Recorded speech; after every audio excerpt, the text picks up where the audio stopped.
Welcome back to the Nourish with Regina podcast, where we talk about transforming your plate and transforming your life. And if you're new here, welcome. I'm Regina. I'm a certified nutrition coach, wife, mom of 4 adult children, and someone who is deeply passionate about helping people understand that what's happening in your body is often more connected than you think. And today we are diving into one of my favorite topics because it's both fascinating and honestly so validating. We are talking about the connection between your gut, your brain, your mood, your stress levels, your hormones, your focus, and your emotional health. And if you've ever had a season where you thought, why do I feel so off lately? Why am I more anxious, overwhelmed, or foggy than usual? Why do I feel so emotionally fragile and physically inflamed at the same time? Why do I feel like my body and my mood are somehow tangled together? This episode's for you. Because for a long time, we were taught to think about health in little separate boxes. Like digestion is one thing, hormones are another thing, your brain is over here, stress is, just life. Your emotions are separate, and food only affects your weight. But that is not at all how the body works. Your body is beautifully connected as a system. And one of the most important conversations happening inside your body every single day is the conversation between your gut and your brain. And when that conversation is strong and supported, it can influence things like mood, mental clarity, resilience, digestion, cravings, hormones, inflammation, and even at times how well you handle stress. And when that communication gets disrupted, a lot can start to feel off. Not in a hopeless way, but in a way that deserves support. So today we're going to talk about what the gut microbiome actually is, how your gut affects your brain and emotional health, what serotonin really is and why it matters, how inflammation, blood sugar, and stress all fit into this, and what this looks like for both men and women, and where hormones especially matter. And of course, we're going to talk about what you can actually do to start supporting your gut and your mood in real life. And as always, we are going to go about this in a way that is practical, grace-filled, science-backed, and realistic. So if you're driving, walking, folding laundry, cleaning your kitchen, or just sitting with your coffee, I'm so glad you're here. Let's get into it. I think one of the most frustrating things for so many people is when they know that they don't feel like themselves, but they can't fully explain why. You might say things like, I'm just more anxious lately, or I feel kind of flat, or I'm exhausted, but I can't calm down, or maybe I'm bloated, I'm craving sugar all the time, I'm overwhelmed, I'm snappy, I can't focus. I just don't feel like myself. And a lot of times when people say those things, the answer they get is something like, you're just stressed, or it's hormones, or it's part of getting older. And yes, stress absolutely matters, and we will talk about that in a little bit here. But I think what's often missing from that conversation is this. Stress doesn't just happen in your thoughts. Stress happens throughout your whole body. And that means emotional symptoms and physical symptoms often overlap a lot.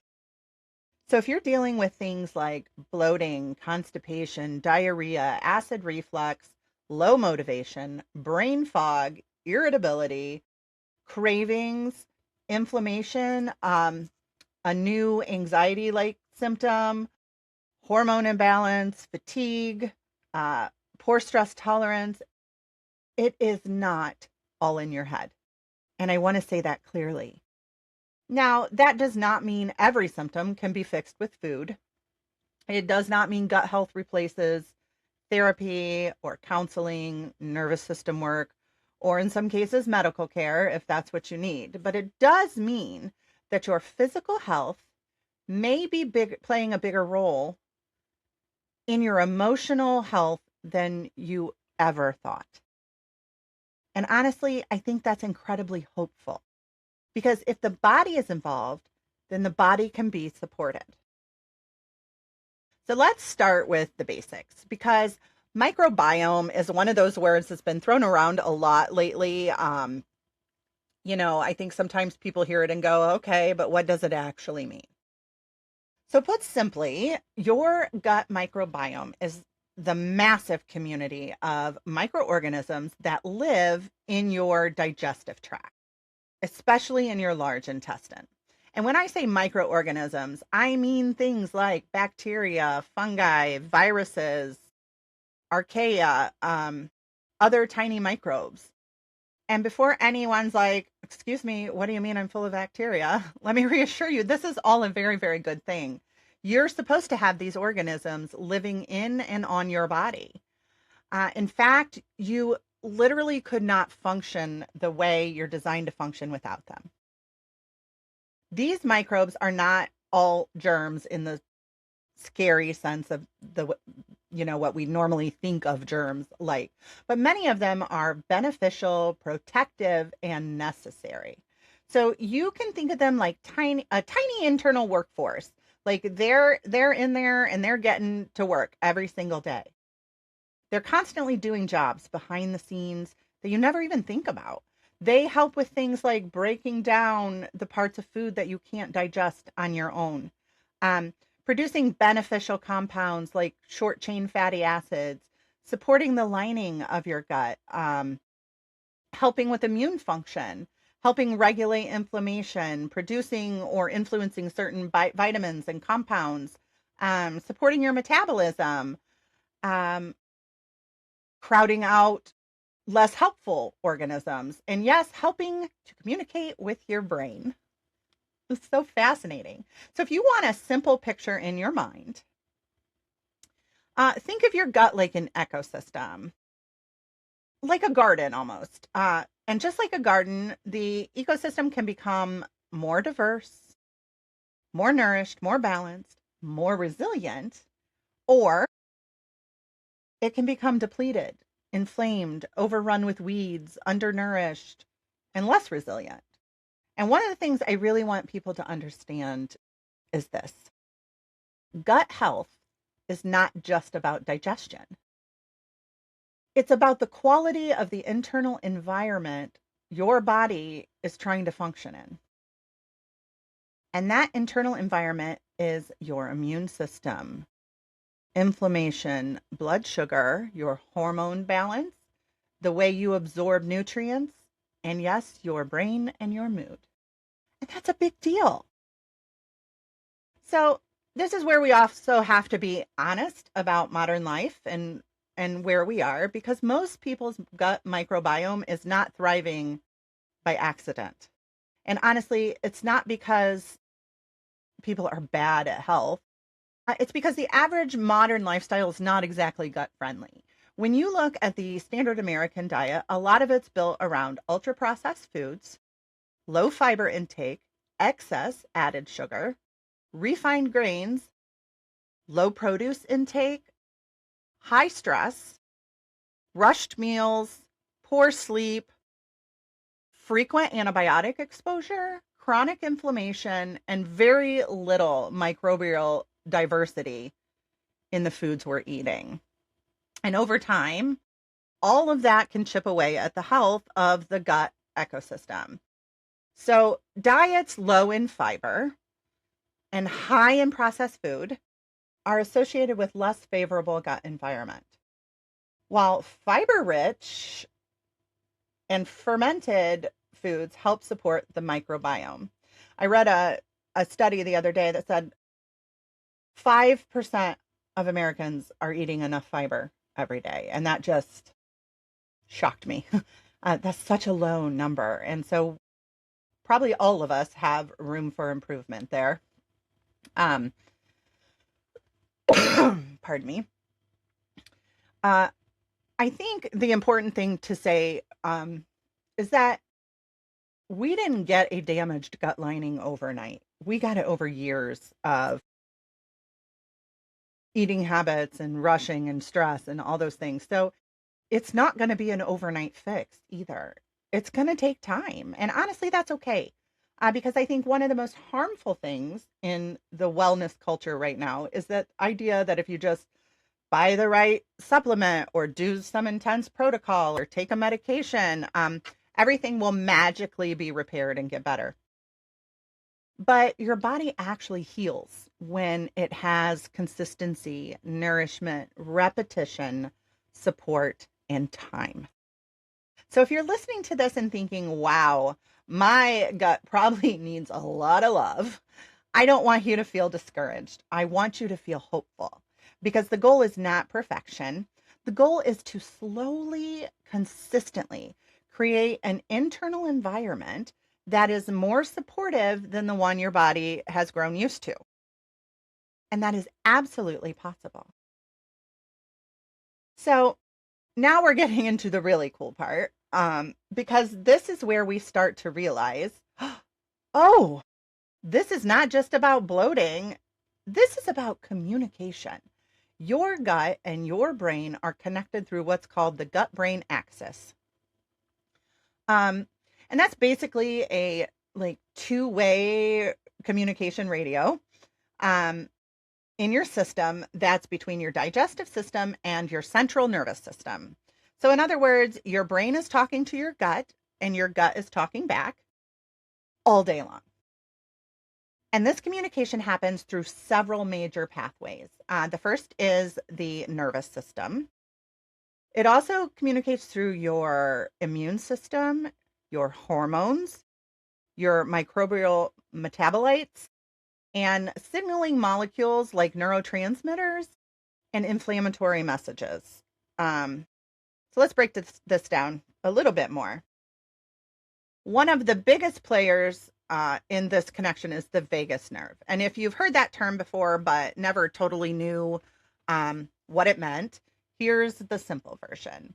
The vagus nerve is one of the main communication highways between your brain and your body, including your gut. So it helps regulate things like digestion, heart rate, stress response, inflammation, rest and digest function, and communication between the gut and the brain. So this is wild. A large amount of the communication along this pathway is actually happening from the gut up to the brain, not just from the brain down to the gut. Often we think that our brain is what tells everything else in our body what to do. But that's not always the case. So your gut is not just sitting there waiting for instructions from your brain. It's actively sending information. So research reviews describe the vagus nerve as a major bidirectional pathway in the gut-brain axis, which means information goes both ways. It helps transmit signals out from the gut and can influence stress and emotional regulation. That means your gut environment can influence how calm or inflamed your body feels, how reactive your nervous system is, how well you recover from stress, how safe your body feels internally. And that's a big deal. And this is why stress can immediately affect digestion. I know for me, if I'm ever in a situation that is either really high stress or I'm super nervous, I get a stomach ache every single time and it annoys me to no end. But I always know that that stomach ache is directly related to the stress and the anxiety I'm feeling. So if your brain perceives stress, your gut often feels it too.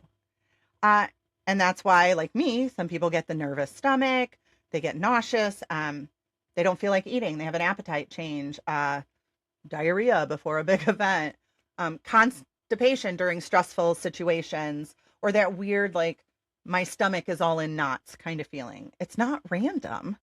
It's the gut-brain axis in action. How cool is that? Another major way that the gut and the brain communicate is through the immune system. A huge portion of our immune system is closely connected to the gut. And when the gut environment becomes irritated, balanced, or inflamed, that can contribute to a more inflammatory internal environment overall. And inflammation doesn't just stay in your gut, it can affect your whole body. And we've talked about this before in a couple of our anti inflammatory episodes. But it can also affect your brain, which means you experience things like brain fog or fatigue or mood swings, low motivation, feeling emotionally flat, feeling more reactive. Those can all be signs of the bigger picture. And if you listen to our inflammation episodes, this is where it all starts connecting.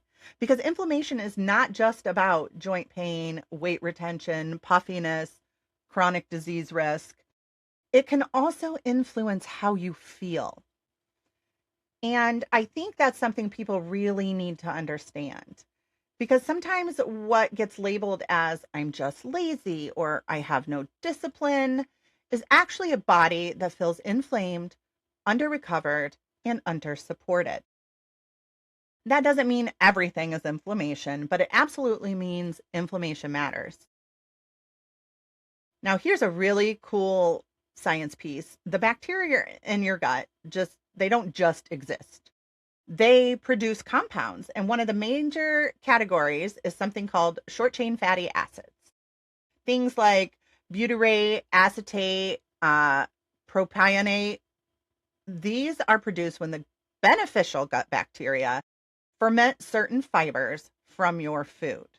Like you need these bacteria to digest fiber and get the benefits from the fiber.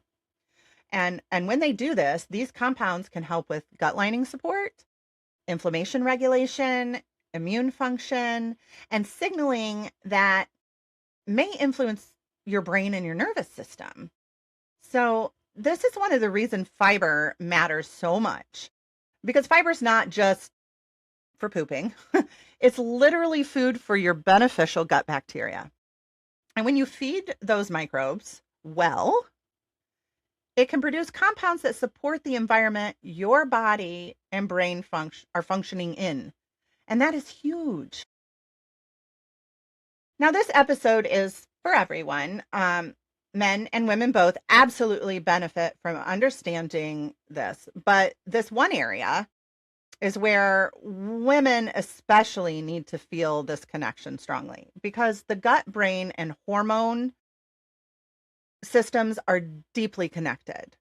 And for women in particular, gut health can influence things like estrogen metabolism, stress hormone regulation, inflammation, insulin sensitivity, and even how intensely hormone fluctuations are felt. There's growing research on how the gut microbiome interacts with estrogen metabolism, which is one reason gut health can matter so much for hormonal symptoms.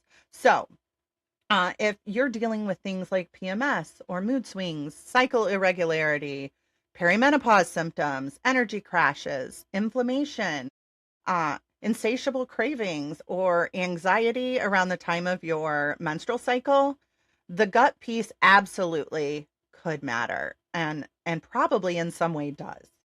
Not because the gut is the only answer to these issues, but because it's one important piece of the hormonal puzzle.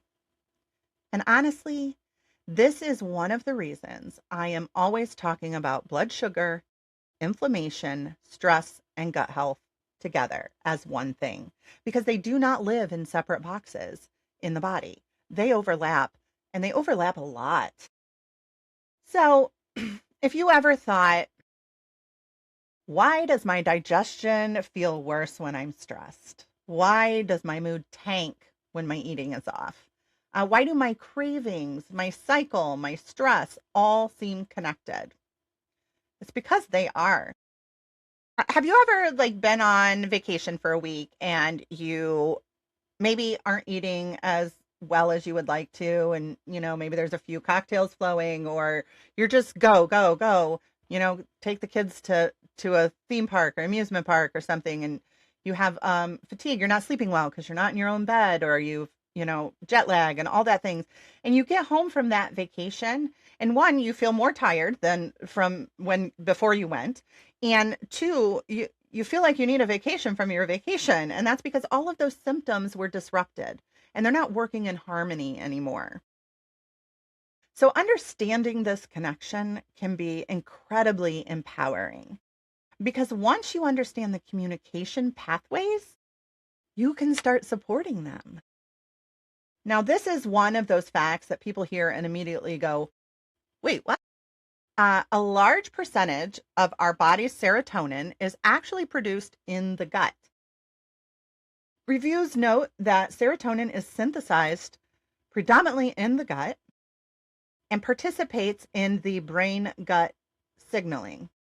So let's slow down and explain that a little bit. So, what exactly is serotonin? If you don't know, serotonin is a neurotransmitter, which basically means it's one of the chemical messengers your body uses to help send signals. And it involves things like mood, sleep, appetite, digestion, pain perception, emotional regulation, and nervous system signaling.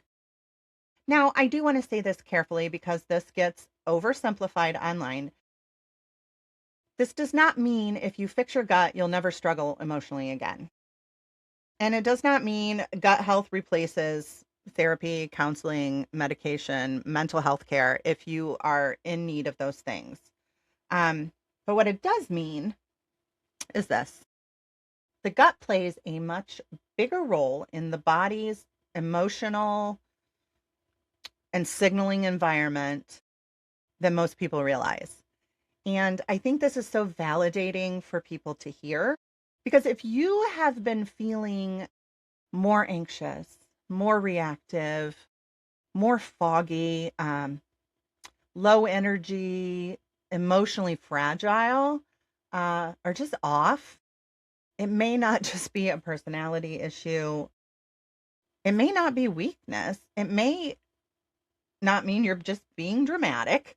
It may not mean you're just bad at handling stress. Sometimes your body is undersupported and your nervous system is trying to keep up. And I really want to stay here for just a second because this really matters. Because I think so many people have internalized this idea that if they are struggling mentally or emotionally, and they must just need to try harder. But if your body is running on poor sleep, blood sugar crashes, inflammation, digestive dysfunction, undereating, chronic stress, low nutrient, caffeine overload, nervous system overload. Of course, you may feel less stable. Of course, you may feel more reactive, emotionally thin skinned. That does not mean it's only physical, but it does mean the physical side matters more than most people have been taught. And honestly, I think that is compassionate information because it helps us move from what is wrong with me to what kind of support might my body need right now. We can take these symptoms as signals and messages from our body that it's asking for something else. And that's a very different conversation and a much kinder one. So if you've been listening to this podcast for a while, you know I have talked about inflammation before. So this part's going to help tie some things together because inflammation is one of those big missing links for so many people. Inflammation is not automatically bad. It's part of the body's normal defense system and repair system. But the problem is when the body gets stuck in a state of chronic low-grade inflammation, and that can happen from things like chronic stress, poor sleep, blood sugar, dysregulation, ultra-processed foods, a gut imbalance, alcohol overuse, low nutrient intake, chronic illness, the environment you're in, and not giving yourself enough recovery time. And when your inflammation stays elevated, you don't just feel it in your joints and your digestion. You can feel it in your mood, your energy, your motivation, your mental clarity, resilience, and your stress tolerance. And I think this is where a lot of people get stuck in a cycle of shame because they think, why can't I just get it together? Um, when a more helpful question might be, is my body inflamed, depleted, and under recovered? Because those are very different questions. And honestly, that shift alone can create an environment of much more grace. So, this next section I had to expand because it's such an important piece of this. And honestly, it sets up next week's episode so beautifully. Um, so, first, we're going to ask, what is blood sugar? Blood sugar, or blood glucose, is simply the amount of sugar circulating in your bloodstream at a given time. So, glucose is not the enemy because your body uses and stores glucose for energy. Your brain especially needs a supply of fuel, a steady supply, which is what glucose does. So the issue is not that blood sugar exists. The issue becomes when it gets too high too quickly and too low too quickly, or it's constantly unstable throughout the day, which means it goes really high and then you're going to drop really low. And when your blood sugar is riding like a roller coaster throughout the day, you don't just feel it physically, you feel it emotionally too. So things that can spike your blood sugar more dramatically include, and you can probably guess some of these too, sugary drinks like sodas, the fancy coffee drinks from some coffee places, pastries, candy, dessert on an empty stomach, refined cereal, white bread by itself, bagels without protein, crackers or chips, fruit juice without fiber or protein.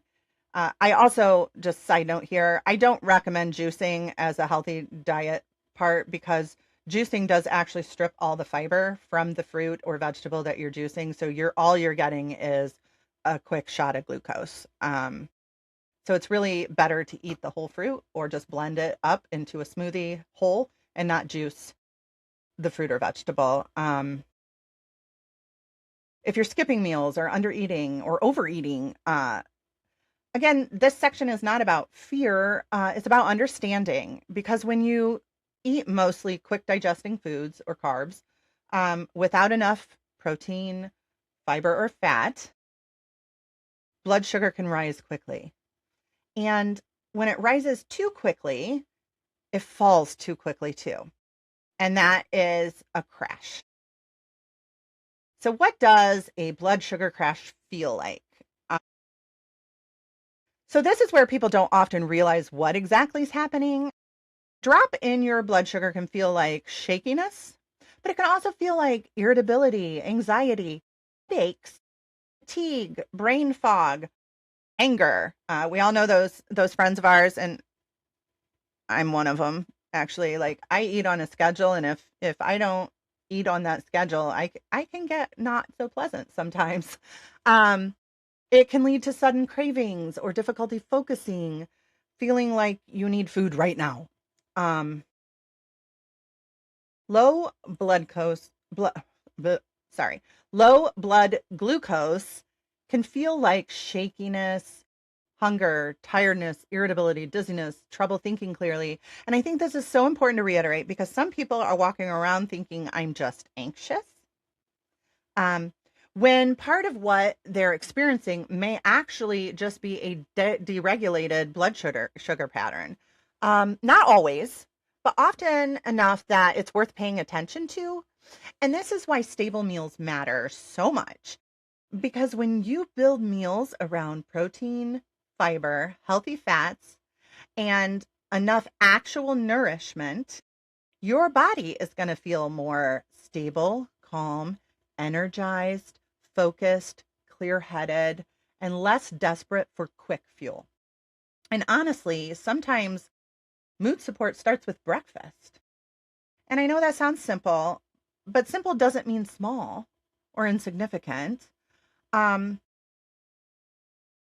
Next, we're going to talk about stress because you cannot talk about gut health without talking about stress.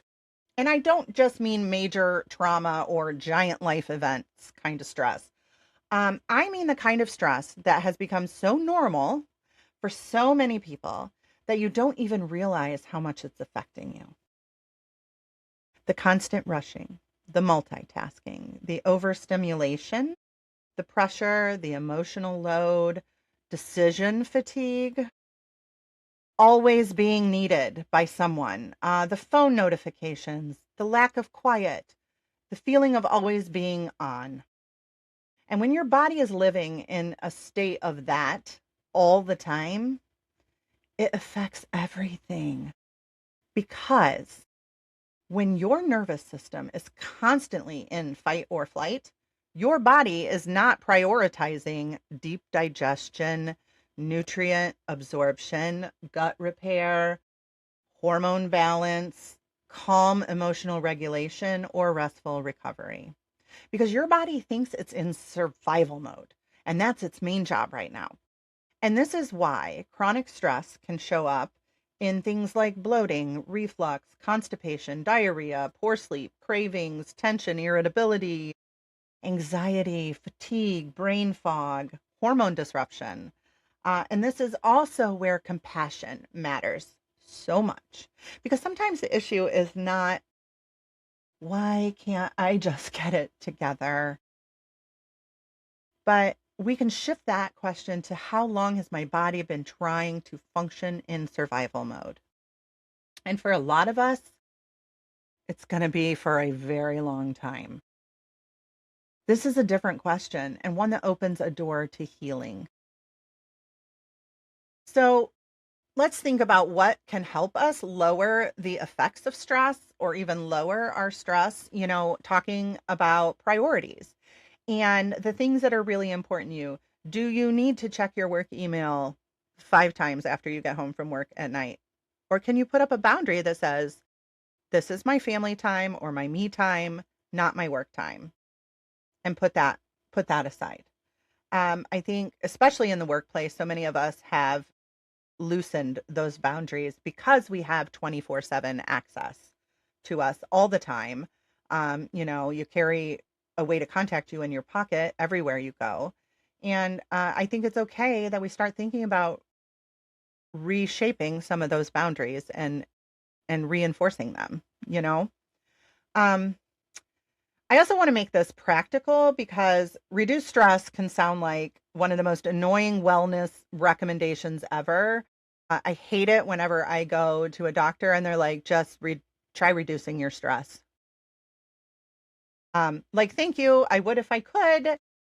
So instead of saying just be less stressed, let's talk about the things that are actually going to help with that. Um, these things might sound simple, but they are powerful because they help send your body the message you are safe enough to soften. Some examples are take some intentional me time. This is so important, and this is something I've learned to do over the years. Even if you have to write it in your planner, even 10 to 15 minutes of quiet in your day can help interrupt constant overstimulation. Pencil it in if you have to, because it is that important. Um, this can look like sitting outside with your coffee, taking a short walk alone, reading, stretching, taking a bath, sitting in a hot tub, or just sitting in quiet, prayer or meditation. It's just quieting the noise to help with that overstimulation. Um, have you ever tried keeping a gratitude journal? This is not toxic positivity. This is nervous system training. Because when you intentionally practice noticing what is good, steady, safe, and beautiful around you, you are helping your brain shift out of constant threat scanning.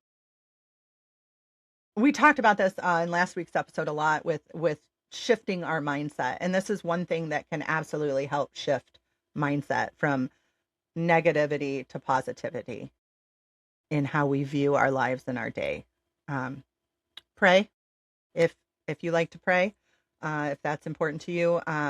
This one can matter so deeply. Prayer can be such a powerful way to regulate the mind, settle the heart, release what you were never meant to carry alone. Also, a conversation with a good friend, just connecting with people too. I think sometimes people forget prayer is not just spiritual, it can also be profoundly regulating. Slow down your meals. This is a sneaky gut health tool.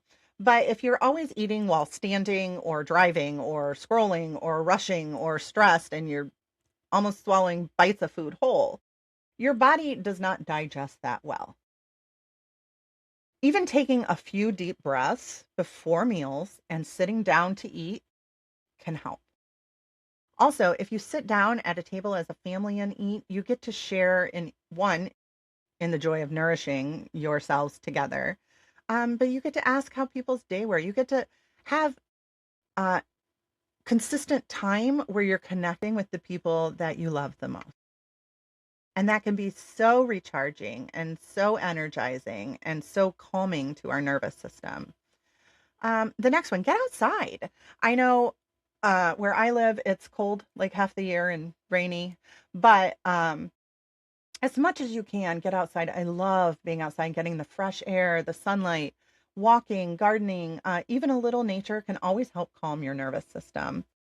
Protect your sleep because a tired nervous system is a reactive nervous system. So if you need to set an alarm in your phone that tells you when to go to bed, do that. I have one in mind.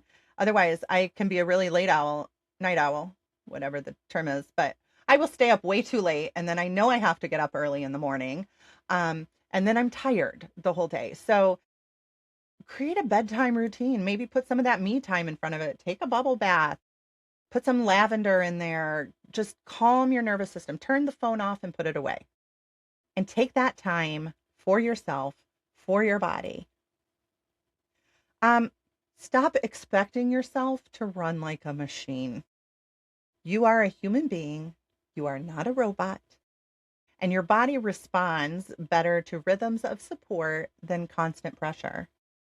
And honestly, these practices may not remove all of our stress or your stress from this life, but they can absolutely help lessen the impact stress has on your body. And that really matters. So let's make this practical because I think sometimes when people hear gut issues, they only think, oh, that means stomach problems. And yes, sometimes it does. But poor gut health can show up in more ways than people realize. And we've talked about this earlier. So just to reiterate, it can look like bloating, constipation, diarrhea, reflux, stomach discomfort, gas, food sensitivity patterns, irregular digestion, but it can also show up as brain fog, low energy, frequent cravings, feeling puffy or inflamed, skin issues, poor sleep, mood swings, low resilience, feeling off after eating, low focus, like you feel like you can't just pay attention at all, and maybe an inconsistent appetite. Now, again, not every symptom means you have a gut issue. And this is not about diagnosing yourself from one podcast episode, but it is about learning to notice patterns because your body usually whispers before it screams. And we want to catch it in that whisper. So learning to listen to our bodies with curiosity instead of fear is one of the most important things you can do. Okay, now let's switch and talk about the hopeful part because the good news is supporting your gut doesn't have to be extreme. You do not need a 14-step protocol and an entire shelf of powders to start helping your body. In many cases, the basics done consistently matter way more than the perfect protocol done for 6 days straight. So let's walk through what actually helps. Eat enough real food. A lot of people are undernourished and overstimulated at the same time. And that's a rough combination. If you're skipping meals, running on caffeine, eating random snacky carbs, under eating your protein, and then crashing later, your body is not getting what it needs to feel stable. So, step one, honestly, eat enough actual food. That means meals that include protein, fiber, color, healthy fats, vegetables, and enough nourishment to support your energy. Sometimes your body is not broken. Sometimes it's just underfed and underwhelmed. And those are two very different things. You can't expect your car to drive 1,000 miles if you don't put gas in it. Support your blood sugar balance. And this one matters so much for mood. Simple ways to support that are eat breakfast within a reasonable amount of time of waking up. Don't skip breakfast. That's, when they say breakfast is the most important meal of the day, especially for women, when we wake up in the morning, our cortisol spikes. And if you don't know, cortisol is your stress hormone.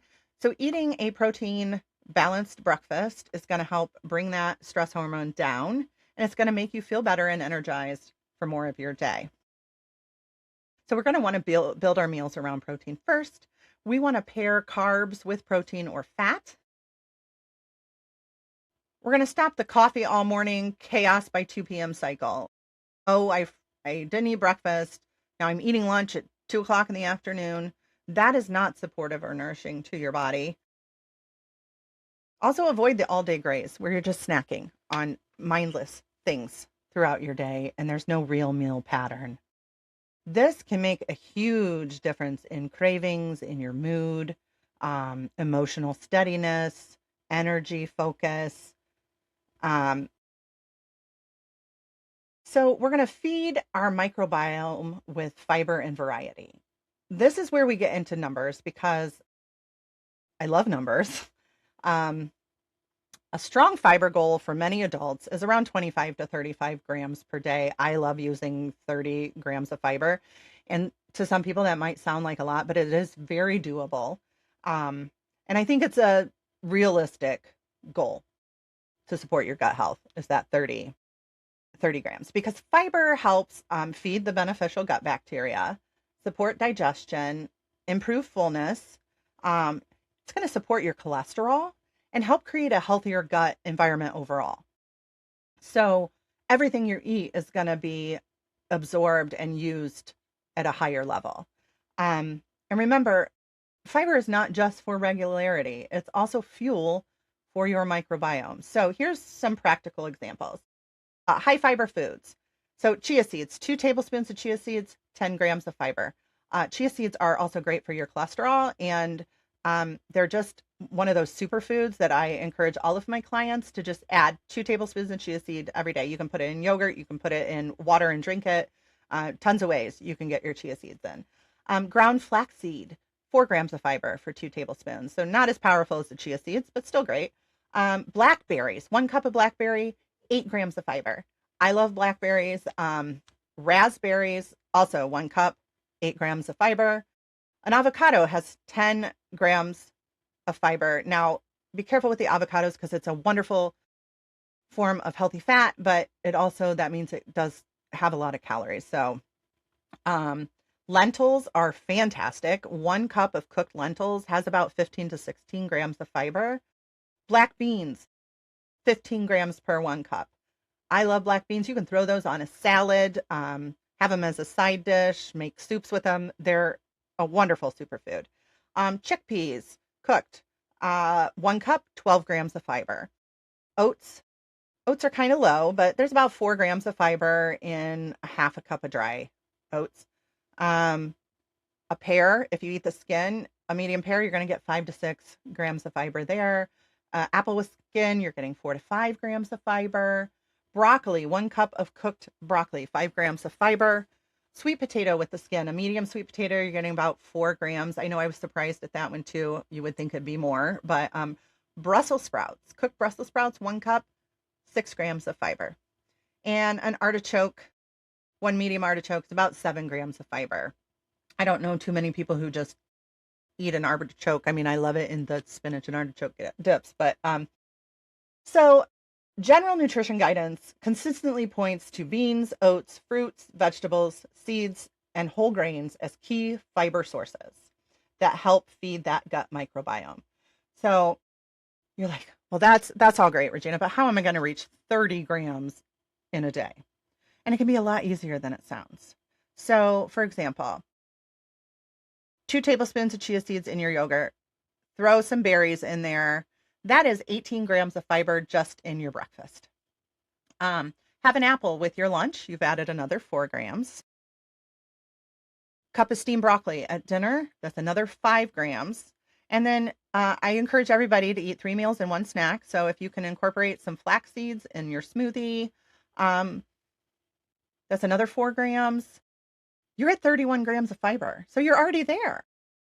And one of the best things you can do for your gut is not just eat healthy foods, but eating a variety of plant food over time, because different beneficial bacteria thrive on different fibers. And there's lots of different kinds of fibers, which I won't get into today, and different plant compounds that will feed the different bacteria in your gut microbiome. So sometimes gut health starts with a very simple question. How can I bring more variety back into my week? And that's a really powerful question. So I want you to write that down. I want you to think about that. How can I bring more variety back into my week? Lastly, maybe not lastly, but next, I want to talk about fermented foods because I absolutely want to encourage them. But I want to encourage them in a realistic and non-overwhelming way, because fermented foods can help provide beneficial live microbes, especially when they truly contain live cultures and haven't been heavily processed or pasteurized. So some examples of fermented foods are Greek yogurt with live cultures, kefir or kefir. I've heard it. I actually make an ice cream with kefir. So sauerkraut, kimchi, miso, tempeh, naturally fermented pickles, kombucha in moderation. But here's the key. Do not, and hear me, do not go from 0 fermented foods to trying to eat 6 probiotic foods a day. That's a great way to feel terrible. You'll feel gassy and bloated, annoyed, and then decide gut health is not for you. So instead, I want you to start with 1 small piece a day. For example, 2 forkfuls of sauerkraut, or a 1/4 cup kefir mixed into your smoothie, or a 1/2 cup of yogurt, a spoonful of kimchi, miso broth with lunch. Do that consistently for 1 to 2 weeks and see how your body, responds to those fermented foods. Some people, a few, but some can't really handle fermented foods at all. And so we don't want to put your digestive tract into full crisis mode by adding these too quickly or too much. So phase 2, if you handle those small portions well, we're going to increase to 2 fermented exposures a day. So you could do yogurt for breakfast, sauerkraut with lunch, or kefir in a smoothie, kimchi with dinner. You're going to do that for another 2 weeks. And if that's all going well still, build towards 3 fermented food or items per day. That's the ideal level. So Greek yogurt at breakfast, kombucha or kefir in the afternoon, sauerkraut or kimchi with dinner, or naturally fermented pickles. Apple cider vinegar can also be a great fermented food. I actually, and it took time building up to this, but I put a couple tablespoons in my tea and drink it. So that's a great long-term goal, because you don't have to be perfect at this, but consistent microbial exposure over time can be really supportive to your body. And if you're very sensitive, start even slower. There's no rush and there's no prize for getting there the fastest. So we also need to reduce the things that keep our body in chaos. So this is the less glamorous part, but it does matter. Sometimes healing is not just about adding in more gut health foods. Sometimes it's also about reducing the things that keep your body in a constant state of irritation. And that may include looking honestly at chronic sleep deprivation, all day stress, too much alcohol, ultra processed food overload, constant rushing, busyness, overdoing caffeine, chronic undereating, blood sugar roller coasters. And I want to say this gently. Sometimes the body does not just need better food. Sometimes it needs a gentler pace too. And that matters. So let's talk about the emotional piece. Your body is not betraying you. This is the part I really want to leave room for because I think a lot of people, there is so much frustration around symptoms. You feel bloated and puffy and foggy and tired and anxious and moody and reactive and inflamed. And after a while, it can start to feel like your body is the enemy. Like your body is making your life harder. Your body is fighting you. I want to offer you a different perspective today. What if your body is not betraying you, but what if your body is communicating with you? What if the cravings and the crashes and the bloating and the mood shifts, the fatigue, the stress reactivity are not proof that your body is failing, but signs that your body is asking for support? That's a very different posture because shame says, what is wrong with me? But wisdom asks, what is my body trying to tell me? And that shift matters because healing almost always starts to feel more possible when you stop fighting your body and start listening to it. And honestly, I think this matters spiritually too, because when your body feels off, it can be so easy to feel disconnected from yourself, from peace, and sometimes even from God. Not because he's moved, but because when your nervous system is overloaded and your body feels dysregulated, everything can feel louder and heavier. And I think there's something really beautiful about learning to care for the body God gave you with more tenderness, not obsession, not fear, not control, but stewardship, listening to your body, supporting this vessel you were given, wisdom in knowing what it's trying to tell you, and care. And maybe for some of you, part of your healing journey right now is not doing more, but learning how to support your body with more consistency, more nourishment, and more grace. Because your body is not a burden to bully into doing what you want it to do. It's a vessel to care for, and that really matters. If this episode resonated with you and you're thinking, okay, where do I start? Um, I want to keep this simple. You do not need to overhaul your entire life this week. Instead, pick one or two supportive shifts and begin there.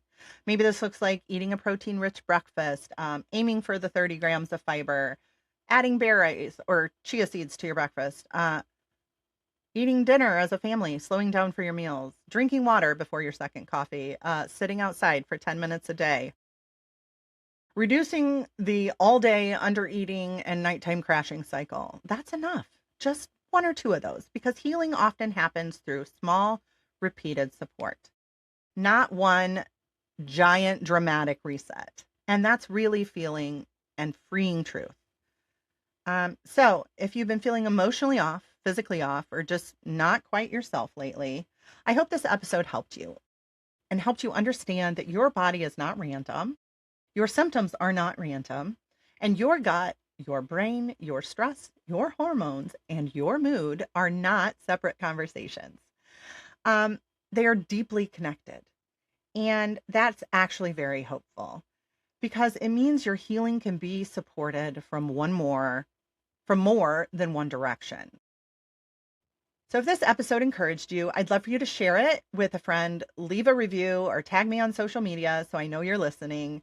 If you're looking for a more personalized support with blood sugar balance, inflammation, gut-friendly eating, hormone supportive nutrition, or learning how to support your body in a more grace-filled way, you can always connect with me at www.nourishwithregina.com.